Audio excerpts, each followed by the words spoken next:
Вчера, когда в Москве была уже поздняя ночь, на предвыборном митинге в городе Батлер, штат Пенсильвания, было совершено покушение на Дональда Трампа.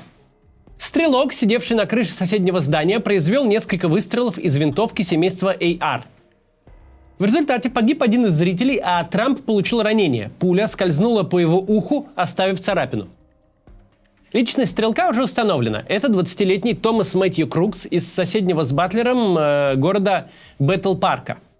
Он был убит агентами секретной службы. Собственно, на личности стрелка и модели оружия факты на эту минуту заканчиваются. Трамп в полном порядке. И тут на всякий случай нужно сразу сказать главное. Версия инсценировки, которая сейчас явно наберет популярность, полный вздор. Умышленно попасть в ухо, так рассчитать скорость ветра, отклонение пули, все погрешности, чтобы вписаться буквально в несколько миллиметров, отделяющих Трампа от смерти на месте, это фантастика, доступная только героям Сталлоне в боевиках 80-х. Это бред. Забываем о нем сразу и переходим к делу. Многие ожидаемо сказали: ну все, теперь Трамп уж точно победит. И звучит это довольно логично. Нет лучшего способа привлечь симпатии к любому кандидату на любых выборах, чем устроить на него неудачное покушение. Существует стереотип, который, в общем-то, подтверждается практикой, что кандидат в результате покушения либо гибнет, либо выигрывает. Поскольку разбираться в моделях оружия, в расстоянии и направлении выстрела, разбирать версии по горячим следам не наш профиль, поговорим о другом. Верно ли мы вообще оцениваем такого рода события и их влияние на политику? Не заблуждаемся ли мы относительно общественного восприятия ситуации?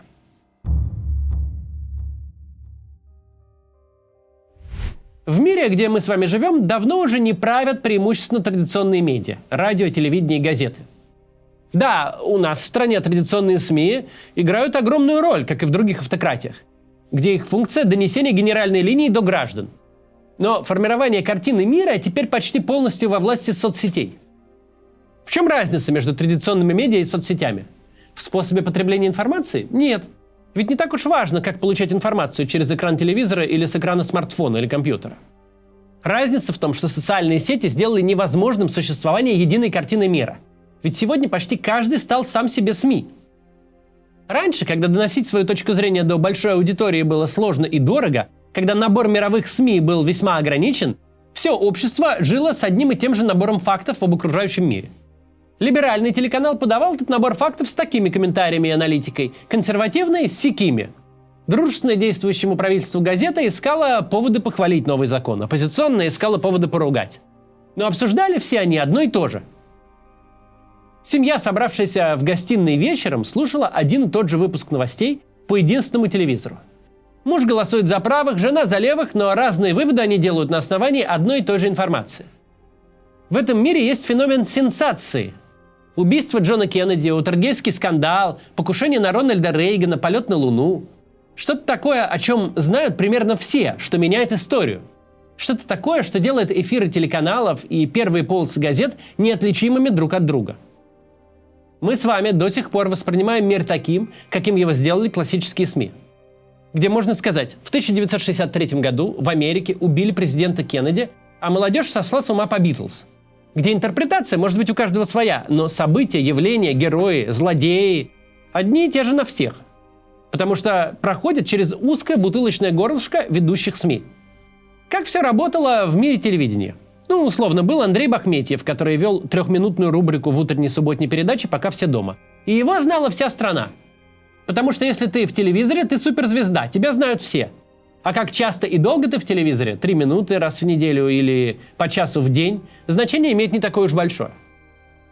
Во времена господства эфирных и печатных медиа вся страна и все общество, на которое они вещают, это единый информационный пузырь. И то, насколько такое положение вещей изменилось, мы недооцениваем. Обратите внимание, как изменилось понятие «звезда». Алла Пугачева – эталон звезды классической эпохи. Вам может нравиться ее музыка, может не нравиться. Вы могли не покупать ее кассеты дисков, не ходить на ее концерты и не обводить в телепрограмме ее новые выступления. Но не может быть, что вы не знаете, кто такая Пугачева, что о песне «Миллион алых роз» слышите сейчас впервые. Звезды классической эпохи – это как величайшие достопримечательности.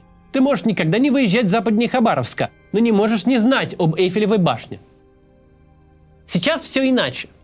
Если клип какого-то рэпера собрал 100 миллионов просмотров, втрое больше продаж лучших альбомов Битлз, это совершенно не значит, что его слушает целое поколение. Вполне реально, что известность этого рэпера ограничивается только зрителями его клипа. Что один брат в семье по нему с ума сходит, а второй даже не знает, о ком речь. Так же и с фактами в нашем сегодняшнем мире. Как именно этот механизм устроен, обсудим после небольшой рекламы. Посмотрите, пожалуйста. США – это страна возможностей. Первая экономика мира. Одна из лучших стран для ведения бизнеса. Вот только переехать туда не так просто, как часто это рисует реклама. Одна ошибка иммиграционного адвоката, и вы потеряете время, лишитесь денег, заветной визы, а может и близкого человека, который не сможет переехать вместе с вами. Подобная ситуация случилась с российским предпринимателем Алексеем Пудовым, который из-за ошибки адвоката при подготовке визы в США потерял жену. Поэтому Алексей создал собственную компанию «Мигратор», где с иммиграцией помогают только опытные лицензированные адвокаты. С ними вы сможете переехать в США легально и без проблем. А если у вас нет нужных критериев для получения визы, специалисты так вам и скажут до заключения договора. По какой программе вы бы не хотели переехать, будь то политическое убежище, рабочая виза, визы инвесторов, талантов или предпринимателя, вам понадобится помощь иммиграционного адвоката. И огромный плюс, если такой специалист может говорить на вашем родном языке. В «Миграторе» работают русскоязычные адвокаты с опытом от 10 лет. Они не только подберут вам подходящий тип визы, но и окажут полную юридическую поддержку, чтобы вы точно смогли переехать. А для моих подписчиков компания предлагает специальные условия. Гарантия результата будет прописана в договоре. Если специалист «Мигратора» на бесплатной консультации вам скажет, что вы под критерии визы подходите, и компания готова взяться за ваш кейс, значит петицию точно одобрит, ну или сервис вернет вам все деньги в полном объеме. Записаться на бесплатную консультацию вы можете по ссылке в описании. Эмигрируйте без проблем и с комфортом. Продолжаем. Мы говорили о том, что сегодня информационные пузыри могут абсолютно не пересекаться. Например, один и тот же селебрити может быть одновременно кумиром одного члена семьи и быть совершенно неизвестным другому. Так же и с фактами. Сегодня нет новости, которая случилась в Америке или в России, в любой развитой стране, и которую обсуждают все. В зависимости от того, какими соцсетями пользуются, на кого подписаны, кого лайкали, а кого банили, люди, спящие в одной постели, могут жить в абсолютно разных странах, повестках которых может совершенно не пересекаться. Не важно, что они спят в одной постели. Важно, что у них больше нет одного на двоих дядечки в хорошем костюме, который в 9 часов вечера из ящика в гостиной расскажет, что случилось. У каждого из них свой смартфон, и там случилось разное. Поэтому возникает эффект, от которого классические журналисты, аналитики, политтехнологи впадают в ступор. События, которые 20 лет назад стали бы настоящим геймченджером, запустили бы новую эпоху и навсегда остались в истории, сейчас такие события просто не имеют никакого измеримого эффекта. Дональд Трамп признан виновным по 34 эпизодам уголовного дела. И это не приговор басманного суда, а вердикт присяжных в конкурентном и открытом процессе. Такого не было ни разу в американской истории. И раньше такой вердикт не просто похоронил бы любые шансы на избрание, но закончил бы политическую карьеру скандального экс-президента. Сейчас же эта небывалая вообще-то сенсация не отразилась на социологии примерно никак. А на данный момент понятно, что и не могла никак отразиться. Те, у кого в смартфоне либеральный пузырь, получили очередное подтверждение своей позиции. Трамп злодей-злодеич. Трамписты в своем пузыре лишний раз убедились, что подлый истеблишмент сделает все, чтобы их борца за простой народ остановить перед неминуемой победой. Или дело о попытке фальсификации выборов и организации мятежа. Напомню, президент звонит в избирательную комиссию штата, требует найти ему недостающие голоса, а потом прямо призывает своих сторонников к мятежу. Сторонники действительно идут на Капитолий, занимают его, и в результате всего этого есть погибшие. По сравнению с этим весь Уотергейт, стоивший Никсону власти, детский лепет, административное правонарушение. В эпоху, когда факты были общими, а не у каждого своими, это был бы полный крах. Не было варианта, что человека судят за мятеж, а он лидирует в вопросах. Но сегодня мы видим, как самые ужасные обвинения кандидатов в президенты, если и оказывают влияние на его сторонников, то противоположны ожидаемому. Не роняют процент поддержки, но еще больше в ней сплочают. То же самое происходит с другой стороны. Еще недавно президентские дебаты становились ключевой точкой всей кампании. Эти 2 часа могли изменить историю. Признанный лидер и андердог могли поменяться местами. Сейчас же Джо Байден провалился так, как никто и никогда за все время не проваливался, пока существует нынешний формат дебатов. Это просто настоящая катастрофа в прямом эфире, и ничего тут не попишешь. Рейтинг Байдена должен был улететь к цифрам Ельцина в 1995 году, стать неотличимым от нуля. Но этого и близко не случилось. С точки зрения социологии вообще никаких дебатов не было. А их и на самом деле не было, потому что дебаты – жанр телевизионной эпохи. На них кандидаты обращаются ко всем избирателям сразу, с целью перетянуть их на свою сторону. Но сейчас каждый кандидат обращается только к своему пузырю. Поэтому нет шанса у Байдена выступить так плохо, чтобы либеральный избиратель пошел голосовать за Трампа. Неважно, что именно было на дебатах. Каждый кандидат победит в глазах своей аудитории. Да, публичный шум и ропот в стане демократов идет. Тем более, что Байден теперь каждым своим публичным выступлением усугубляет впечатление от дебатов. Важные спикеры и лидеры мнений просят его сняться. Крупные доноры отзывают пожертвования. Но и рядом такого не происходит, что люди говорят: Трамп так хорошо себя показал на дебатах, а Байден так плохо, что теперь я голосую за Трампа. Изменилась дискуссия, но не поведение, отражаемое в соцопросах. Избиратели Трампа порадуются, как мощно тот уделал старика. Сторонники Байдена обратят внимание на немногие бодрые моменты и плюс-минус удовлетворятся версией, что всему виной простуда. В крайнем случае скажут: да, он плох, но Трамп настолько хуже, что теперь тем более нужно поддержать старину Джо. Стенки обоих пузырей непроницаемы. У них нет общих новостей, версий, интерпретаций. Между ними не происходит диффузии. Любая новость, попавшая внутрь, будет только укреплять их обитателей в той мысли, которая у них уже есть.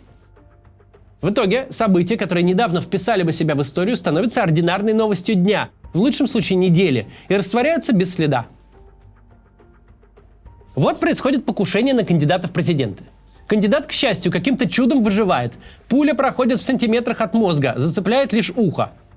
Нет сомнений, что в прежнем мире после такого можно было бы постепенно перевозить вещи в Белый дом. Такие события выигрывают компании. Случается перезагрузка всей жизни, которая отныне сводится к тому выстрелу. Никто не вспоминает, за какие места ты кого хватал, к чему подстрекал толпу и как требовал от вице-президента не верифицировать результаты выборов. Отныне ты жертва покушения. Но это, повторюсь, в прежнем мире. Будет ли так сейчас – большой вопрос. Да, для сторонников Трампа это 153-й повод обязательно прийти и проголосовать за него. Еще один толчок и точка сборки электората. Но вообще-то первых 152 поводов было уже достаточно. Люди в красных кепках придут голосовать за Трампа безотносительно того, стреляли в него или он кого-то застрелил. Образ мученика, который раньше открыл бы прямую дорогу в овальный кабинет, сегодня будет существовать только внутри пузыря, который и так считает Трампа мучеником, революционером и борцом за права трудового народа. Покушение лишний раз укрепит трампистов в их убеждениях. Но именно что лишний раз. 2 голосам не бывать, а одного не миновать. Для противоположного же пузыря Трамп не станет приемлемым кандидатом, даже если начнет ходить по воде и исцелять обреченных. Для тех СМИ, лидеров мнений, друзей в соцсетях, которые формируют картину мира этой аудитории, Трамп – угроза существования Соединенных Штатов. Стреляют в него или бомбу на него сбросят. Вообще не важно, и оценки такой не изменит. Прошедшая по уху пуля для противников Трампа не сделала его ни на йоту более приемлемым и безопасным кандидатом.